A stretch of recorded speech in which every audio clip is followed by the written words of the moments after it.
I'm Reid, editor of the Edison Report, and I'm here with Steve Brown, CEO of Bill Brown Sales and ALP. Welcome, Steve. It's a pleasure. Well, thank you for joining me. We really appreciate it, and we're here the day before Light Fair, and I know you've got a lot going on getting the booth set up. Now, this is your 60th year. Tell me a little bit about the celebration and what all you're doing this year. Well, it's a big deal. You know, I think for any company to make it 60 years in business is quite an achievement. But to make it 60 years and have the founder still an active, engaged part of it, I think it's a remarkable feat. And we'll be celebrating it. We have been within ALP and Bill Brown Sales for the last month because this was our anniversary month. So each of the plants have held celebrations, and we're going to have a party tomorrow at 4 to 6. I hope you'll join us. In fact, we actually have a pin celebrating his 60th year, and you can see I'm wearing one. Okay. So. Well, thank you, Steve. I'm honored. I'm a fan of your company, and I'm a fan of Bill. So we're happy to do this. Now, you know, 60 years is a long time. You started in the business at what age? Well, around 14 or 15, I started traveling with my father. As soon as I was 16, I was a driver. So I would drive everywhere, and my father has an incredible ability, which is to fall asleep anytime, anywhere, and he can just do it. So he'd be fresh for that meeting. And I would get into the meeting, and he would have me there, and he'd make his pitch, and my big responsibility was to close. So when that meeting was over, he turned to me, and I'd have to say, can we leave with an order? And it's very hard to turn a 16-year-old down when he's asking for an order. And I have to say, it worked almost everywhere we went. And think about the great experience for you. Yeah, I never could get a commission out of it. I tried, I tried to negotiate that, but he'd say, you got to come with me on this trip. I'm sure over the years you've kind of managed to rectify that. It's all worked out pretty well. That situation. But now, how old were you when you decided this is going to be my career? You know, I went to college thinking that I would likely go into the business. But at 22, I graduated and... From where? From University of Illinois. Okay. And I graduated in accounting. I had a BS in accounting. And I was considering going to Northwestern for business school. And I went, I interviewed at Northwestern, and I told them my dilemma. I have a family business, I have an opportunity to go in, but I'm afraid that if I don't go to business school now, I might not go back. And he said, I would go to work. He said, I think the better education is work, and I hope you will come back, but you'll come back in 3 years or 4 years with that experience, because business school is so much more valuable then than it is now. And I went and joined the business, and of course I never went back. Okay. So, well, but it sounds like you've got your MBA through the School of Hard Knocks, through doing it. Okay, now, you know, what I hear, and you know, EdisonReport, we hear certain things, but I kind of hear you've kind of been the behind the scenes guy, kind of pushing the company, investing, acquisitions, that sort of thing. Can you explain a little bit about what you've been doing over the years?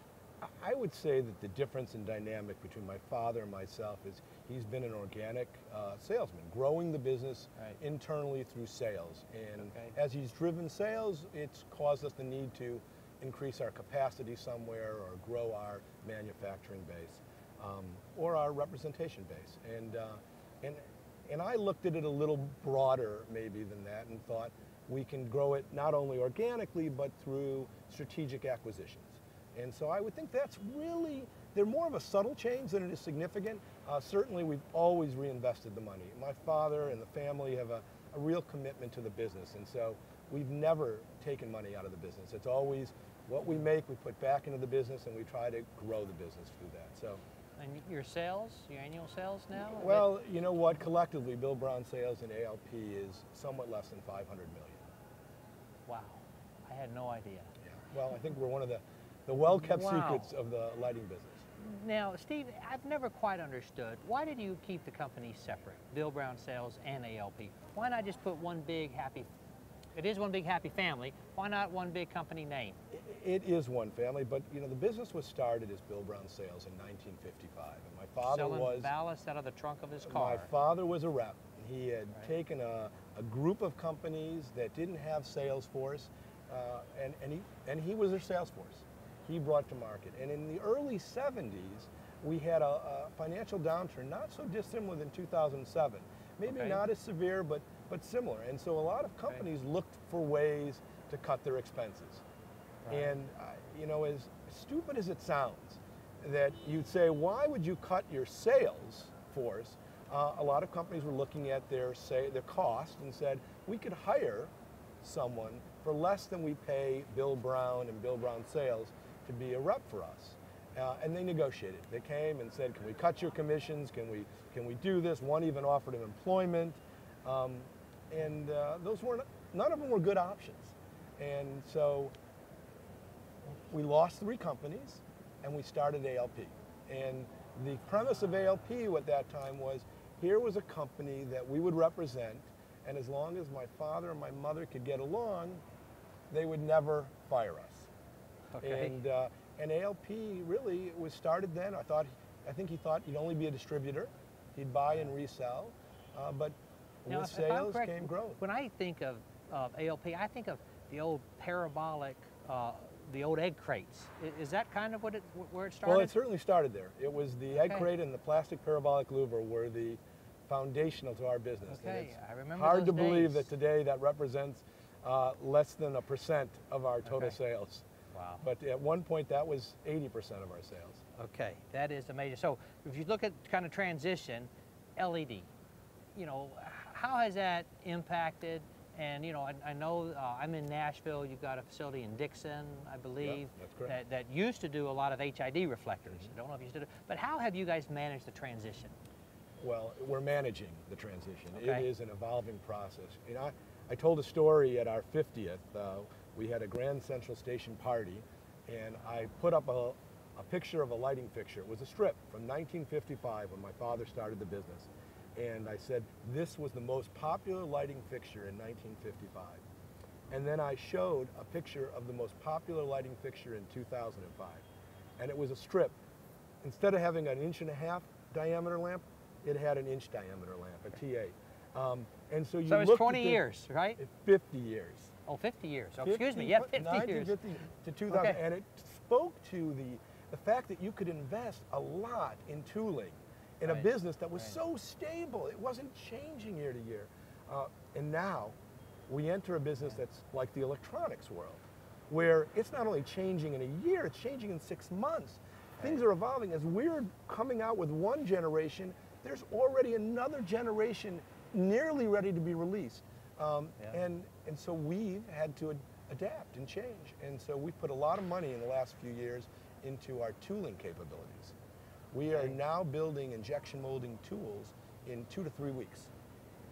So really? So we can take a project and build a 1 cavity or 2 cavity tool and get you from 0 to going immediately at a fairly low cost. And if it works, we build you 3 or 4 more cavities and put it in a bigger mold base, and now you're in production. So our business is evolving. It's exciting. I can't tell you where it's going, but I think the direction is healthy for the industry. For the first time in my life, I get on a plane, and when I sit next to someone and they say, what do you do? I say, lighting. LEDs, what do you know about it? So it is amazing how the consumer, because in the old days, they knew nothing about our business. It would be lighting. It would be, oh, great. Yeah, exactly. Exactly. So what makes you excited? What are some of the products you see that you find exciting? You know, we see a host of products out there, but I get very excited about optics. You know, as LEDs, we've got a raw light emitting diode. It's pumping light out. In fact, it's very difficult to look at an LED. And so to control that, we need to develop better optics. And our capability to develop thick wall optics, which is very difficult, is something that gets me excited. I see the ability to control the LED and put the light where we want to put it is being, something that I think will define the next generation of lights. Okay.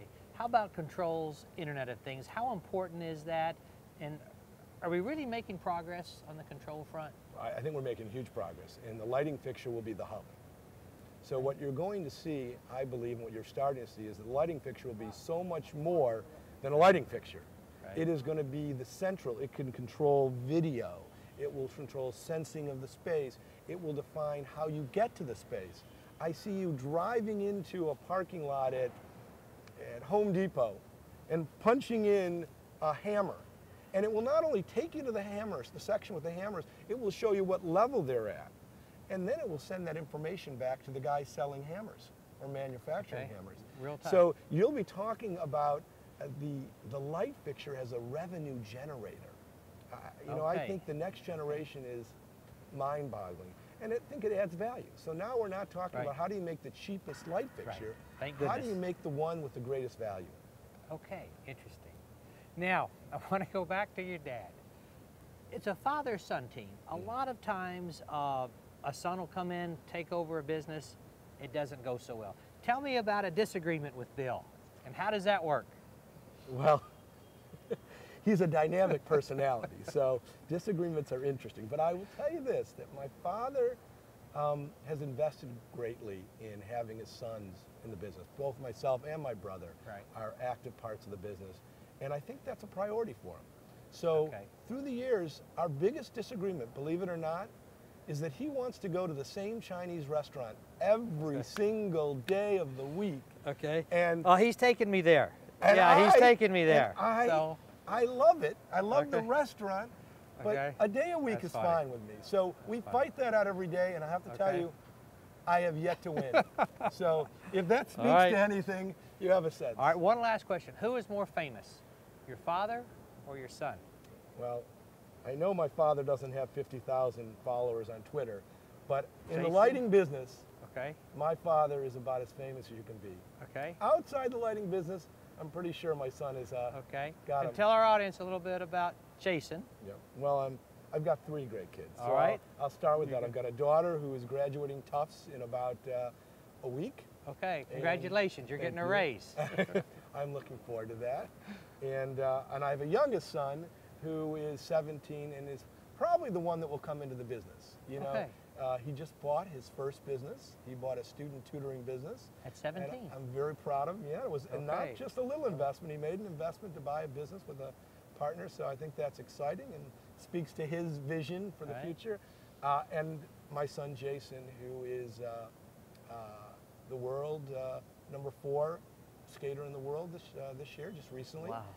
He led the U.S. to win the gold medal at the World Team event 2 weeks ago, and he's the U.S. champion in figure skating, in the men's figure skating. Well, you sound like a very proud father of all 3 of your children. So, all right, well, Steve, thank you very much. It was a pleasure to sit down with you and learn a little bit more about what you're doing. Thank you.